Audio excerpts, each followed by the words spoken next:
নমস্কার বন্ধুরা, রমা হেসেলে সবাইকে স্বাগত জানিয়ে আমি আবারও চলে আসছি আপনাদের কাছে একটি নতুন রেসিপি নিয়ে।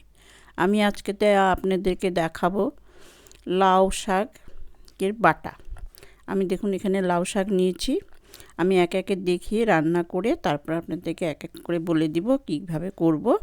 আমি লাউ পাতাগুলো ছিঁড়ে নিচ্ছি। এগুলোকে আমি ভালো করে ধুয়ে বেছে কেটে নিব। শাক যেরকম কাটে কুচু কুচু করে সেইভাবে কেটে নিতে হবে। আগে আমি লাউ শাকগুলো পাতাগুলো একটু বড় বড় নিতে হবে, একদম কচি নিলেও হবে না, মিডিয়াম সাইজ যেটা, একদম বুড়ো পাতা নিলেও ভালো লাগবে না।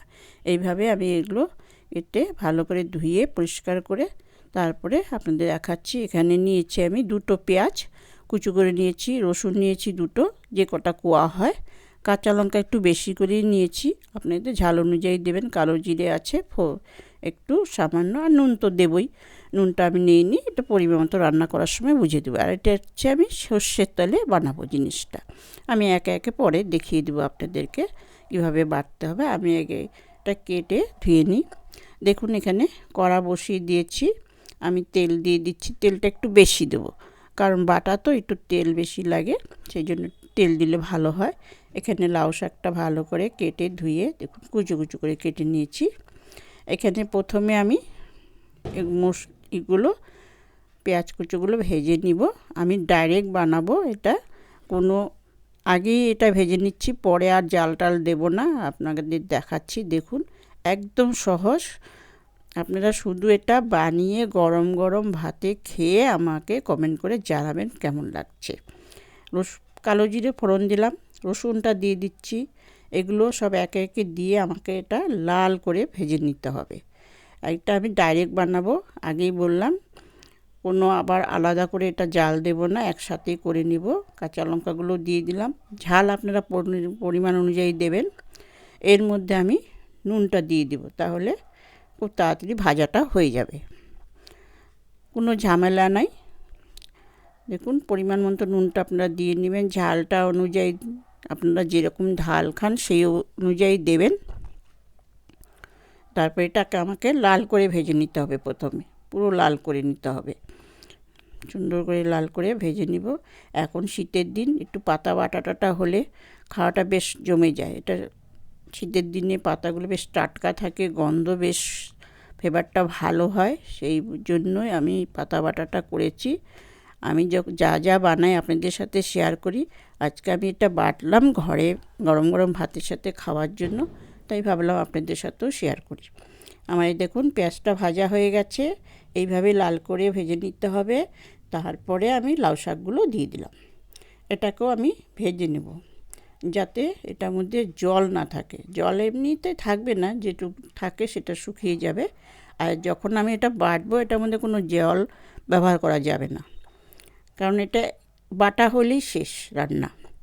এটা এখনই যেটুকু রান্না হচ্ছে, পরে আর এটা রান্নার আর কোনো প্রয়োজন নেই, শুধু বেটে নিতে হবে। সেটা আমি দেখিয়ে দেব। দেখুন আমার এটা হয়ে গেছে ভাজাটা, এইভাবে শুকনো শুকনো করে ভেজে নিতে হবে। শাকটা দিলে একটু জল বের হয়, সেটা এইভাবে শুকিয়ে নিতে হবে নেড়ে চেড়ে, শাক যেরকম আমরা বানাই সেইভাবে। এটা আমি তুলে তারপরে একটু ঠান্ডা করে আমি এটা বাটাটা আপনাদেরকে দেখাচ্ছি। একদম চটজলদি হয়ে যায়, কোনো ঝামেলা নেই।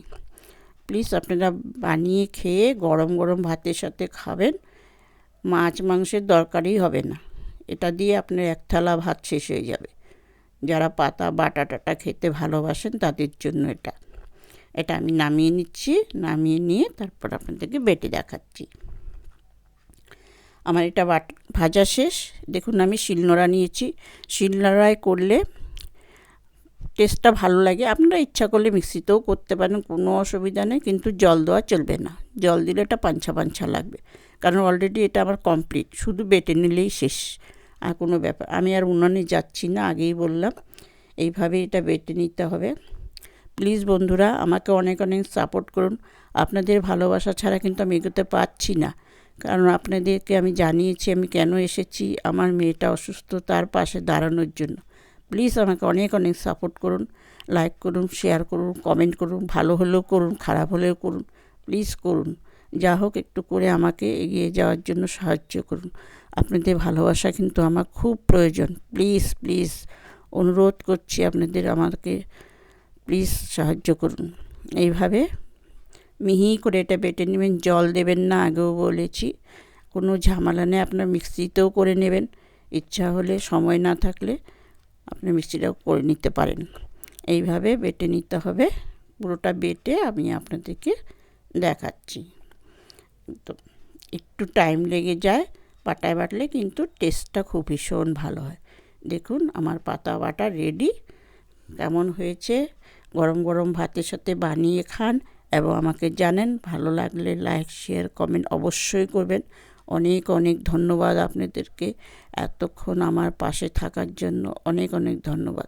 আপনাদের ভালোবাসা প্রচুর প্রচুর চাই আমাদের। প্লিজ আমাকে সাহায্য করুন, প্লিজ সাহায্য করুন। অনেক অনেক ধন্যবাদ।